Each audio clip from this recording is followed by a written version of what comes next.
News first ಲೈವ್ಗೆ ಸ್ವಾಗತ. ನಾನು ವಿಜಯ್ ವೀರಪ್ಪ. ಮೊದಲಿಗೆ ಹೆಡ್ಲೈನ್ಸ್. ಸಚಿವ ರಾಜಣ್ಣ ಪುತ್ರ ರಾಜೇಂದ್ರ ಕೊಲೆಗೆ ಸುಪಾರಿ ಕೇಸ್. ಮಧುಗಿರಿ ಡಿವೈಎಸ್ಪಿ ಮಂಜುನಾಥ್ ನೇತೃತ್ವದಲ್ಲಿ ತಂಡ ರಚನೆ.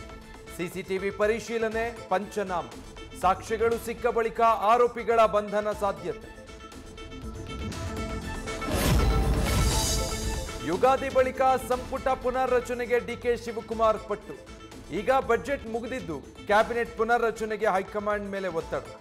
ಆದರೆ ವರ್ಷಾಂತ್ಯದಲ್ಲಿ ಪುನರ್ರಚಿಸೋಕೆ ಸಿಎಂ ಒಲವು.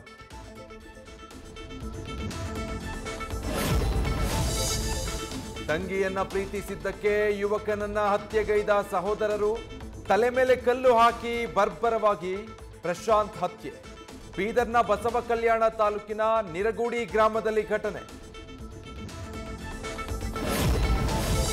ರಾಯಚೂರು ನಗರದ ಬ್ಯಾಂಕ್ ಆಫ್ ಮಹಾರಾಷ್ಟ್ರದಲ್ಲಿ ಮ್ಯಾನೇಜರ್ ಕಳ್ಳಾಟ ಬಯಲು. ಗೋಲ್ಡ್ ಲೋನ್ ಹೆಸರಲ್ಲಿ 10 ಕೋಟಿ ಪಂಗನಾಮ. ನರೇಂದ್ರ ರೆಡ್ಡಿ ವಿರುದ್ಧ ಸೈಬರ್ ಠಾಣೆಯಲ್ಲಿ ದೂರು. ಉಡುಪಿಯಲ್ಲಿ ಗರುಡ ಗ್ಯಾಂಗ್ ಸದಸ್ಯನಿಂದ ಲವ್ ಜಿಹಾದ್ ಯತ್ನ.